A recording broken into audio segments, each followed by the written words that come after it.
बंदर का मुंह लगा था। सुनिए ना कथा, केवल शिवजी ने रुद्राक्ष की माला दी थी और देवऋषि नारद ने ये कहकर फेंक दी, इससे मुझे क्या करना, क्या करते? बंदर का मुंह।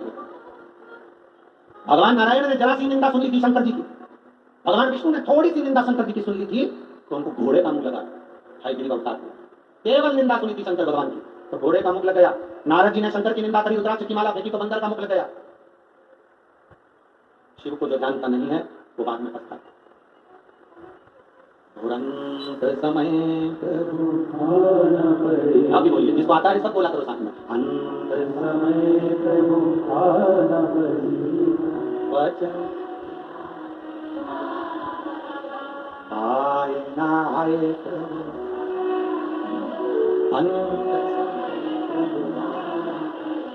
वचन कोई आए ना, और आपको आना, तेरे मंदिर में आना मेरा काम है, मेरी बिगड़ी बनाना तेरा। हम आ गए तेरे दरवाजे, नमोची ने रुद्राक्ष फेंक दिया।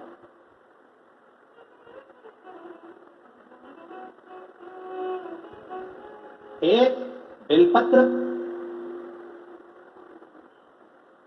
एक पापी के हाथ से छूट कर उड़ गई, महाबलेश्वर के शिवलिंग पर गिर गई, उस जीव का कल्याण। रुद्राक्ष हाथ से गिरा, कैलाश पर पड़ा, नमूची चला गया। गलती क्या कर दी नमूची ने कि रुद्राक्ष को लांग दिया। बेलपत्र, रुद्राक्ष, भगवान पे चढ़ा हुआ निर्माल्य लांघा नहीं जाता, उसको लांघना नहीं चाहिए। जिसने शंकर जी के निर्माल्य की विशेषता जानी है उसको सुख एक पत्र आया है। उस दूध को पीते समय बछड़े के मुख में जो फेन आए उस फेन को चम्मच में निकाल लो और जहां सफेद चर्म पड़ी है उस जगह पर लगाओ और थोड़ा सा बैठो चंद्र की रोशनी में। हमने वो करना प्रारंभ करा। एक बार में तो बेटी ठीक नहीं हुई और दूसरी बार फिर करा।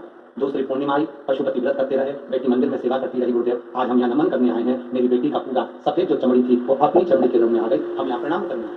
कहीं बेटी हो तो हाथ दिला सकती है, अगर कहीं बेटी हो तो अपना हाथ दिला सकती है। इसने एक लाइन बहुत अच्छी लिखी है भजन की, तेरे दरबार की बाबा निराली शान तुझे देते नहीं देखा पर झोली अकाल मृत्यु वो मरे जो काम करे चंडाल, काल इसका क्या बिगाड़े जो भक्त हो मां। जो शिव का उपासक होता है उसको क्या भय, क्या शंकर की आराधना करने वाले को क्या भय हो, शिव उपासना करने वाले को क्या भय। नमूची एक रुद्राक्ष को लांग कर चले गए। आपसे भी निवेदन है, कभी मौका लग जाए, तुम्हारे नजदीक में कोई शिवालय हो, शंकर का मंदिर हो, जहां तुम जल चढ़ाने जाते हो, कभी कभी मौका लग जाए तुम्हारी जिंदगी में, अगर तुम्हारे को मौका लगे और तुम्हारे जीवन में कष्ट बहुत हो तो उस मंदिर में थोड़ी सी सफाई करना प्रारंभ करो। थोड़ा निर्माल्य लेकर उसका विसर्जन, जल में नहीं कहीं खड्डा खोद कर निर्माल्य को डालना प्रारंभ करो।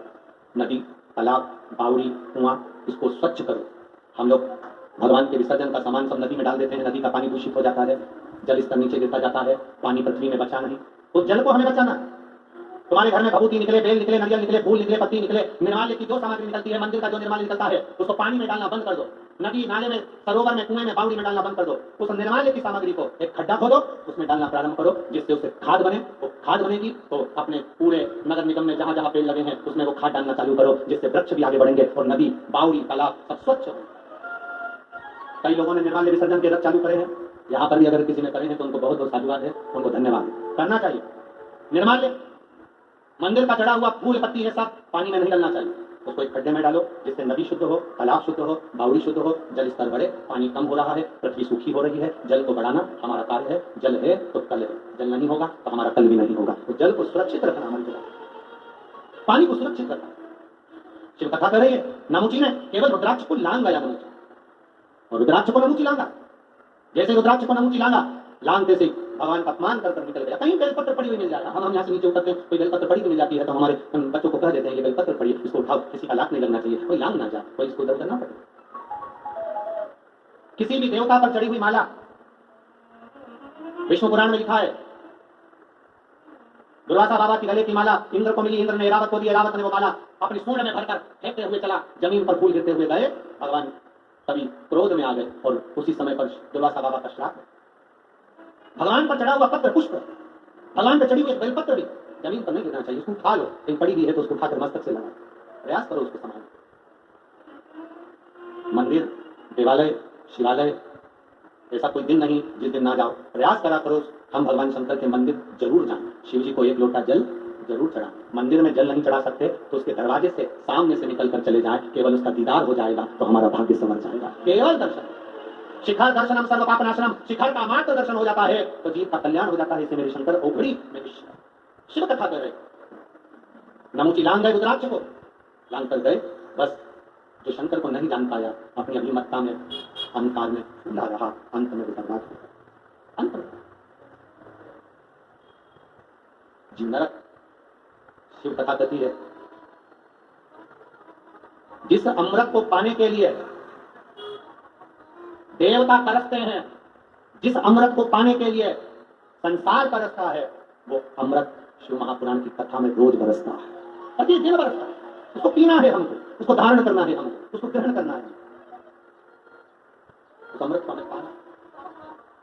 तो तेरी कृपा बिना ना हिले एक भी लेते हैं श्वास तेरी कृपा से, बखान क्या करूं मैं रातों के ढेर का, चपटी भगोत में खजाना का।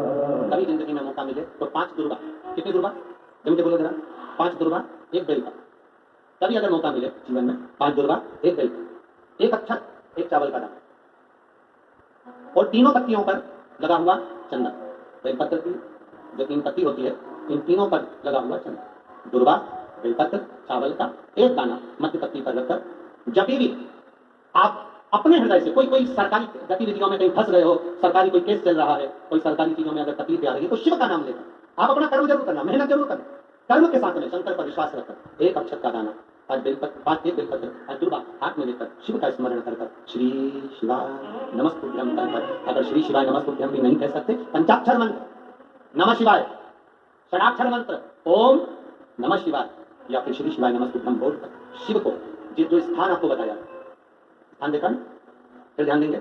अशोक सुंदरी से शिवलिंग के बीच की जो खाली जगह देख रहे हो आप लोग, एलईडीओ पर ध्यान देना, एलईडी और अपने अपने मोबाइल पर अगर कथा सुन रहे हो या यहाँ पंडाल में कथा सुन रहे हो या आस्था चैनल पर सुन रहे हो, तो शिवलिंग अशोक सुंदरी का स्थान, बीच में जो खाली जगह है, इस खाली जगह पर बेलपत्री और दुर्गा का जो पीछे का भाग है, वो पीछे का भाग अशोक सुंदर की ओर होना चाहिए, अशोक सुंदर की ओर का भाग हो जाए, और पत्ती को इस तरह से शिवलिंग और जो खाली जगह है उसके मध्य में रखकर कोई सरकारी चीज के लिए, कोई प्रशासनिक चीज के लिए, कोई केस के लिए, कोई कानूनी कार्यवाही के लिए, कोई तकलीफ में घिरे हुए हो, तो उस स्थान पर ये बेलपत्र केवल 1 बार चढ़ाकर बाबा से विनती करना, बाबा उसको स्वीकार जरूर करेगा, कार्य जरूर करेगा। 1 बेलपत्र शिव भक्ति के लिए, 1 बेलपत्र क्यों है?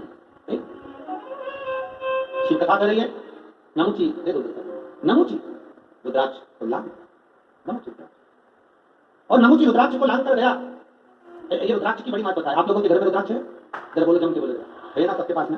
और जब रोग आता है तो रुद्राक्ष को तांबे के कलश में डलाकर उसको शिव जी पे चढ़ाकर पीते हैं।